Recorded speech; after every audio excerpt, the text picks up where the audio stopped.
My thanks to Sheikh Al-Haqqani Murad and the administration of the college for putting on this symposium. I think it's safe to say by the response from the Muslim community in Great Britain, they've got their finger firmly on the pulse. And there's been a huge, I think in the last 10 years, huge revival or generation of interest in the history of Islam in these isles. I myself, when I was working at Q Publishing, we published a number of works by Dr. Seddon and Professor Gibbs, and they were very popularly received. And so there's a huge appetite out for there. So with the work of people like Everyday Muslim, the Cambridge Muslim College, publishers like Beacon Press or Q Publishing and others, there's plenty of scope to continue this work and to have outputs that go beyond academia into community lives. Today I would like to outline a cultural history of Abdullah Quilliam. Given that Quilliam's own publications still dominate our understanding of him, it is arguable that his rather self-conscious projection feeds directly into the afterlives that he now enjoys, whatever other factors drive appropriations of him today. Yet before the rising Quilliam mania of recent years, he was almost forgotten after the Second World War. So I will begin by charting the post-war rediscovery of Quilliam, which came through at least two main conduits.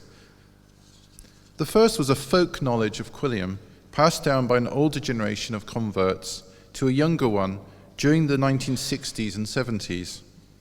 Established in 1914, the British Muslim Society, later the Muslim Society of Great Britain, gathered together some of the leading converts from the Woking Muslim Mission and the by then defunct Liverpool Muslim Institute. Lord Headley, Yahya Parkinson, and Khalid Sheldrake took leadership roles, while Quilliam, returned to Britain as Henri Lyon, was listed among its 30 founding members.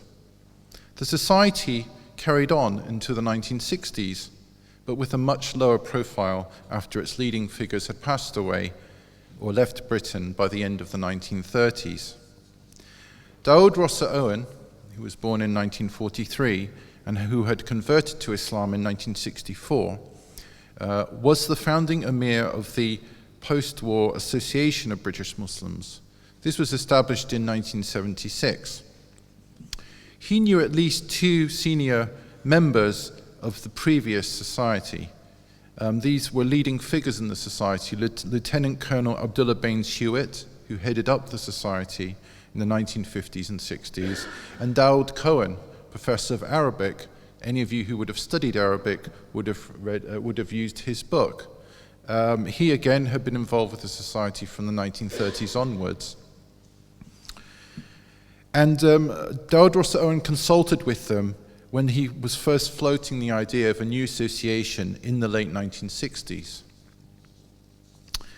Sheikh Nazim Al-Haqqani, who lived from 1922 until 2014, of the Naqshbandi Sufi order, who first came to London with the intention of preaching Islam in 1974, took on Rosser Owen and his wife Bashira as his first British disciples, or murids.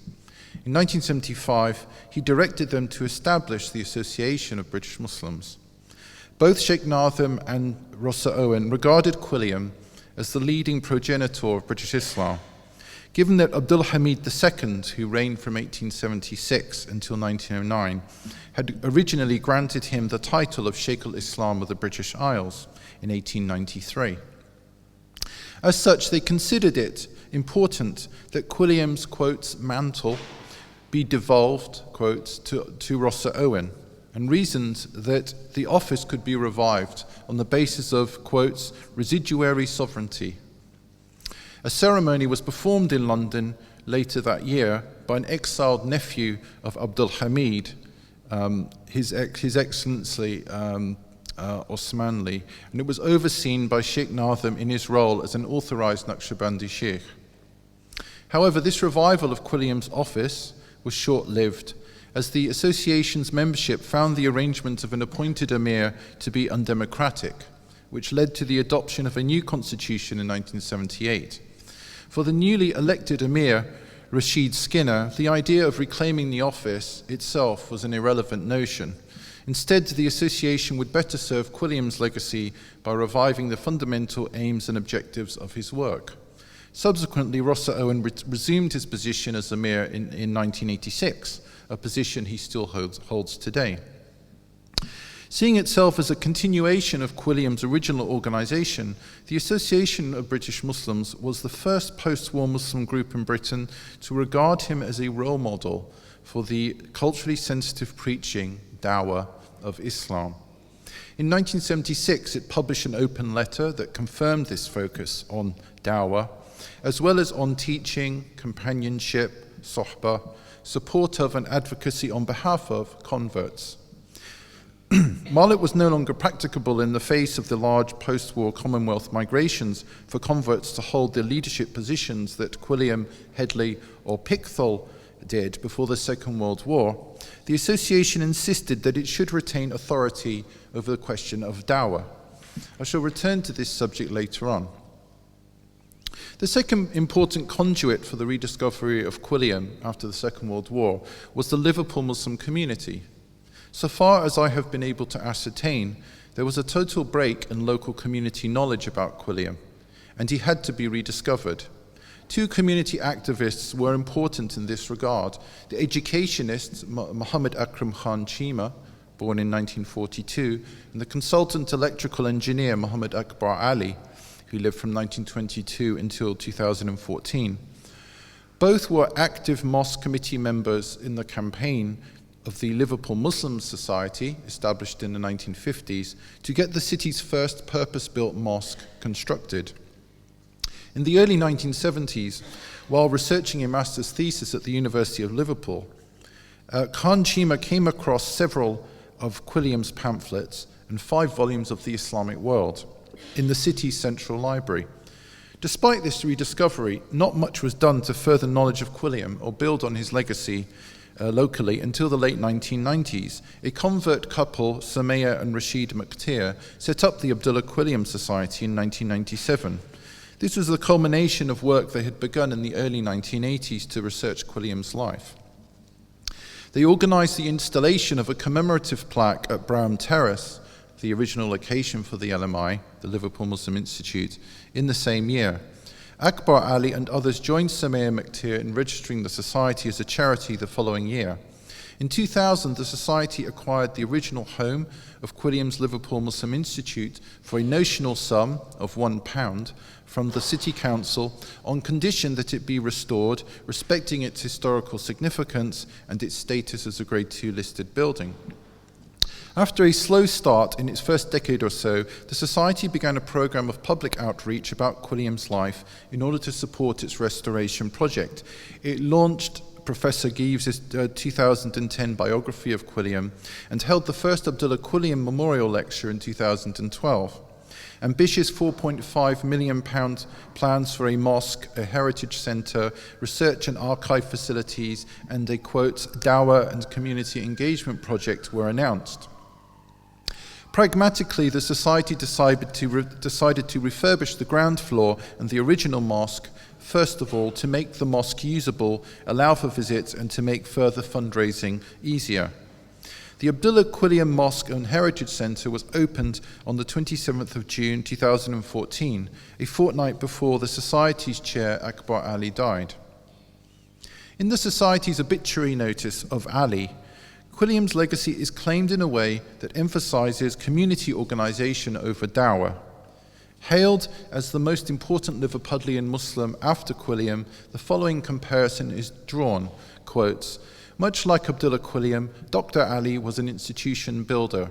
He believed good work required institutions to perpetuate benefit beyond the lifespan of individual people," end quote.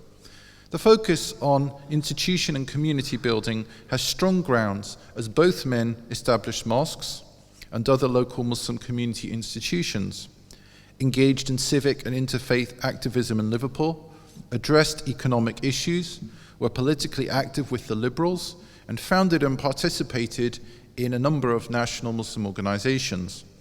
Here the portrayal and affinity with Quilliam is as a community builder, seen as a precursor to all such institution building that typified the work of post-war first-generation migrants like Akbar Ali.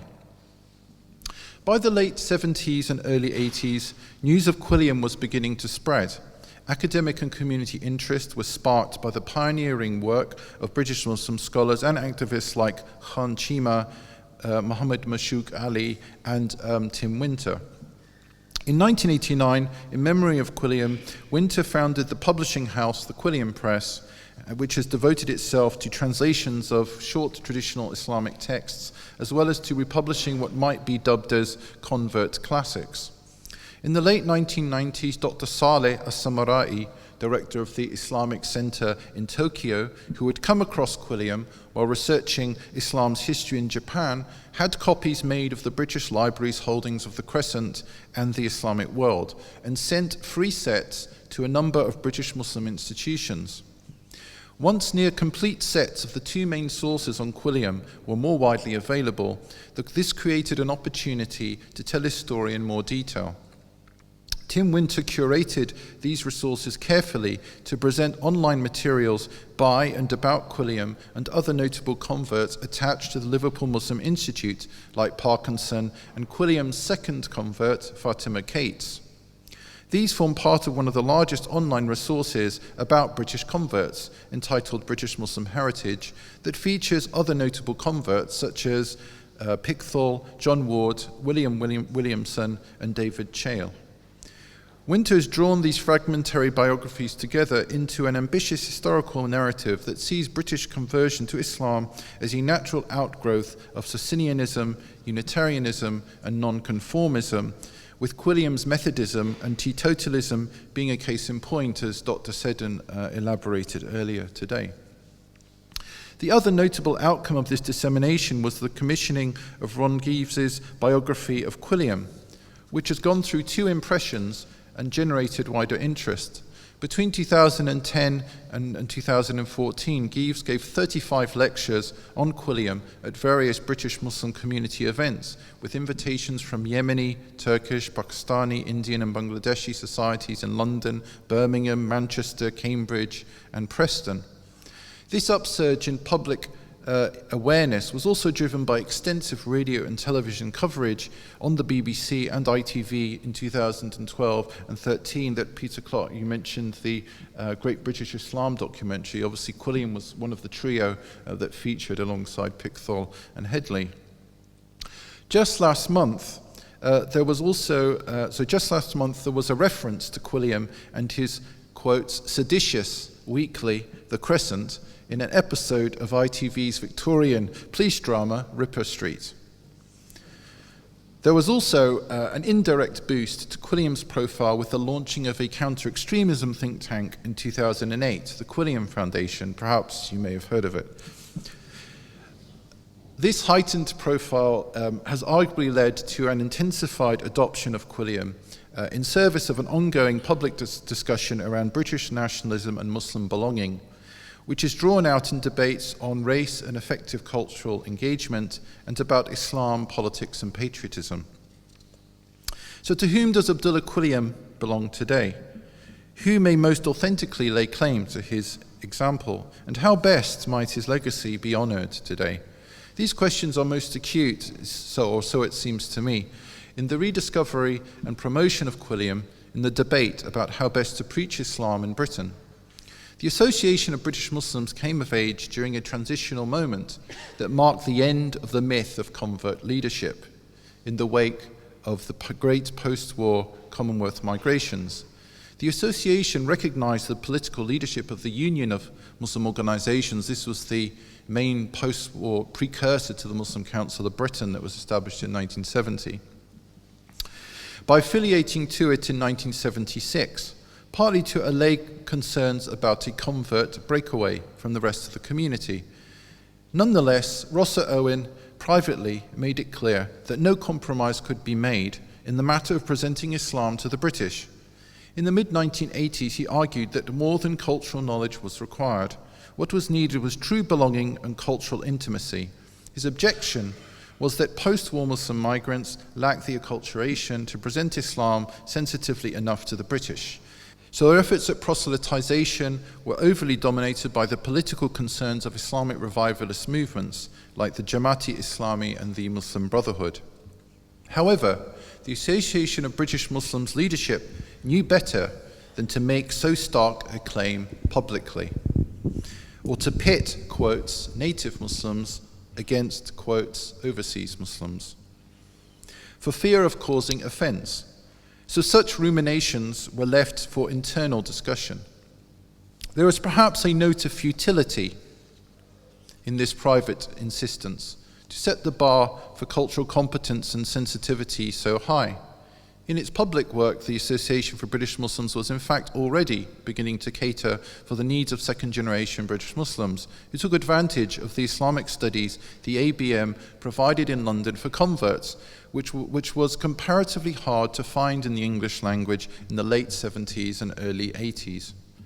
Not only was serving the needs of a growing community, convert and non-convert, becoming more central, but the question of cultural competence itself was to become increasingly moot.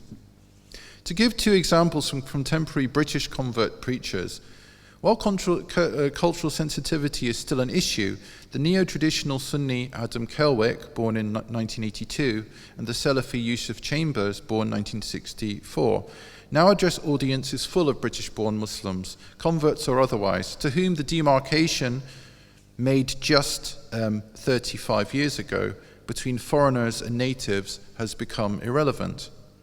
During a 2011 fundraiser for the Islamic Education and Research Academy, established in 2008, a video was shown in which Yusuf Chambers visits England's dilapidated First Mosque. Bemoaning its neglect, Chambers claims to pray the first prayers there since its closure a century earlier, simultaneously evoking both continuity and revival. In his speech, Chambers portrays Quilliam as a pious predecessor whose work has become forgotten and is an exemplar in the revival of the Sunnah, stressing his work with orphans and the poor and his public preaching. Quilliam's openness in serving the poor is also highlighted by Kelwick in a similar manner, namely that service for all is essential in presenting Islam. For both Chambers and Kelwick, Quilliam's example is explicitly tied to that of the prophets. Yet Chambers is careful to omit mention of Quilliam's most important patron, Abdul Hamid, while naming all the others, for fear of alienating his Salafi audience with mention of the Ottoman Sultan Caliph. However, for neo-traditional Sunnis, like Kelwick or Rossa Owen, Quilliam's relationship with the Caliph and his status as Sheikh al-Islam of the British Isles is central to establishing his importance and authority as a progenitor. That Quilliam's appeal has grown to encompass one of the most significant sectarian divisions in early 21st century British Islam, the Sufi-Salafi divide, is testament to the breadth of his allure. Lauded as an English Salafi exemplar or as an Anglo-Ottoman, Quilliam's imagined afterlives fit the gamut of theological orientations. From the interviews and questionnaires I conducted on Quilliam's legacy among British Muslim activists and intellectuals, the majority view was that Quilliam serves as a pioneering exemplar for contemporary British Muslims. The most prominent themes are his role as an early pioneer, establisher of what is perhaps England's first mosque, as a highly successful preacher of Islam, his compassion towards the poor, being a defender of the weak, and as an outspoken political advocate. All of this is seen to be done with great courage and against daunting odds. However, along with the hagiography, three cautionary caveats were expressed to me. Firstly, despite the new interest in him, Quilliam is still far from being well known among British Muslims. If Quilliam, as a British Muslim exemplar, is an invented tradition, then surely it is one in embryonic formation and is not yet well established. Secondly, there is a wide awareness that he serves as a source of general inspiration rather than as someone who can provide a detailed blueprint, as it is appreciated that his times were quite different and distinct. Tim Winter notes that there are no powerful patrons left like the Ottomans, so British Muslims are essentially alone, and there can be no focus on doctrine and community as there was in Quilliam's time. For today's Muslim communities are forced to react to fatwa controversies due to the prevalence of narrow jurisprudential rulings. Others reflect critically on Quilliam's failure to sustain his community after his departure from Liverpool, leaving it to disperse and to drift away from Islam in some cases. The third and final caveat is a dissenting minority view that there is an unhealthy element to what is seen as a white convert obsession with Quilliam, which is manifested as laying sole claim to his story and legacy. Many important personal and political questions about him remain unclear or unanswered, such as his Freemasonry, the nature of his multiple marriages, his reasons for living Liverpool, his stand against the Young Turks during the First World War, his adoption of a pseudonym in the later part of his life, and possibly even orthodox Sunni creedal objections, all of which are felt to count against his accomplishments in Liverpool. The journalist Fuad Nehdi recalls the alienating impact of being told by some converts not to take doctoral research on Quilliam in the late 1980s. However, it seemed racist to him that, quote, only white people could do research on white people. Some unanswered questions about Quilliam, alongside this manifestation of white privilege, eventually put Nehdi off seeing Quilliam's cultural sensitivity as being particularly exceptional, which ought to be expected of any competent imam back home, in Nehdi's view. The enthusiasm for Quilliam came of age towards the end of the first decade of the so-called War on Terror. As such, it was inevitable that he would be disinterred and caught up in its rhetorical maelstrom. In 2008, two former members of Hizb ut-Tahrir established the Quilliam Foundation, a, quote, counter-extremism think tank named after the Liverpudlian. Its branding rationale was Quilliam's status as a, quote, forebearer of British Islam. British Muslims should follow Quilliam's example to, quote, help foster a genuine British Islam native to these islands, free from the bitter politics of the Arab and Muslim world, end quote. As others, such as Professor Jeeves, have pointed out, this said much more about meeting political expectations for a simple, uncomplicated construction of British Muslim loyalty and belonging than it did about Quilliam himself, who was, quote, deeply enmeshed in the politics of the Muslim world, and indeed about the complexities of the attachments Muslim diaspora communities have. As such, it represents a very interesting appropriation of Quilliam, making him almost a metonym for Britishness and Islam, hollowing out his historical complexity almost completely. It is noteworthy, too, that Quilliam also appeals to Cage, which advocates on behalf of prisoners caught up in the War on Terror, an organization that is on the other side of the political argument to the Quilliam Foundation. Its current director, Dr. Adnan Siddiqui, emphasizes Quilliam's legacy as a legal advocate and public spokesperson on the foreign policy issues of his day, which mirrors his organization's own work. Siddiqui draws attention to Quilliam's willingness to take up unpopular causes, such as his defense of the Irish dynamitards in 1885, or to advocate for foreign causes that were seen to run counter to British imperial interests.